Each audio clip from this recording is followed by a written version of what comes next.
ಛತ್ತೀಸ್ಗಢದಲ್ಲಿ ನಡೆದ ನಕ್ಸಲ್ ವಿರುದ್ಧದ ಹೋರಾಟದಲ್ಲಿ ವೀರ ಮರಣವನ್ನಪ್ಪಿದ ಸೈನಿಕರಿಗೆ ಕಾಪು ಬಿಜೆಪಿ ಯುವ ಮೋರ್ಚಾದ ವತಿಯಿಂದ ಗೌರವ ನಮನ ನಡೆಯಿತು. ಕಾಪುಪೇಟೆಯಲ್ಲಿ ಮೇಣದ ಬತ್ತಿಯ ದೀಪ ಹಿಡಿದು ಮೌನ ಮೆರವಣಿಗೆಯಲ್ಲಿ ಸಾಗಿ ಯೋಧರಿಗೆ ನುಡಿ ನಮನ ಸಲ್ಲಿಸಲಾಯಿತು. ಈ ಸಂದರ್ಭ ಕಾಪು ಶಾಸಕ ಲಾಲಾಜಿ ಆರ್ ಮೆಂಡರ್, ಕಾಪು ಬಿಜೆಪಿ ಅಧ್ಯಕ್ಷ ಶ್ರೀಕಾಂತ್ ನಾಯಕ್, ಕಾಪು ಪುರಸಭೆ ಅಧ್ಯಕ್ಷ ಅನಿಲ್ ಕುಮಾರ್, ಉಡುಪಿ ಜಿಲ್ಲಾ ಮಹಿಳಾ ಮೋರ್ಚಾ ಅಧ್ಯಕ್ಷೆ ವೀಣಾ ಶೆಟ್ಟಿ, ಕುತ್ಯಾರು ನವೀನ್ ಶೆಟ್ಟಿ ಸಹಿತ ಹಲವು ಬಿಜೆಪಿ ಮುಖಂಡರು, ಕಾರ್ಯಕರ್ತರು ಉಪಸ್ಥಿತರಿದ್ದರು.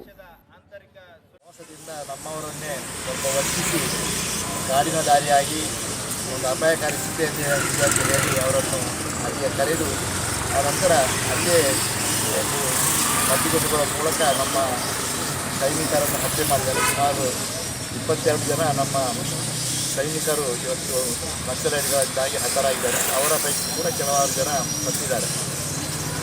ಈ ಹಿನ್ನೆಲೆಯಲ್ಲಿ ಇದಕ್ಕಾಗಿ ನಾವು ಒಂದು ದುಃಖದ ಕುಟುಂಬಕ್ಕೆ ನಮ್ಮ ಸಾಂತ್ವನ ಹಾಗೂ ಸಹಾನುಭೂತಿ ವ್ಯಕ್ತಪಡಿಸಿದ ಅಗಲಿದಂಥ ನಮ್ಮ ಸೈನಿಕರಿಗೆ ಕೂಡ ನಾವು ಶ್ರದ್ಧಾಂಜಲಿಯನ್ನು ಅರ್ಪಿಸಿದ್ದೇವೆ. ಇವತ್ತು ಭಾರತೀಯ ಜನತಾ ಪಾರ್ಟಿಯ ಮೂಲಕ ನಾವು ಇವತ್ತು ಬಿಜೆಪಿಯ ಸ್ಥಾಪನಾ ದಿನ ನಮ್ಮ 1980 ಏಪ್ರಿಲ್ 5 ಮತ್ತು 6ಕ್ಕೆ ನಮ್ಮ ಮುಂಬೈಯಲ್ಲಿ ಆದಂಥ ಅಧಿವೇಶನದಲ್ಲಿ ಭಾರತೀಯ ಜನತಾ ಪಾರ್ಟಿ ಕಮಲಗಿರಿಯಲ್ಲಿ ವಿಧಾಯಿಸಿದಂಥ ದಿನ. ಅಂಥ ದಿವಸದಲ್ಲಿ ನಾವು ಬೇರೆ ರೀತಿಯ ಕಾರ್ಯಕ್ರಮ ಹಮ್ಮಿಕೊಂಡಿದ್ದು ಕೂಡ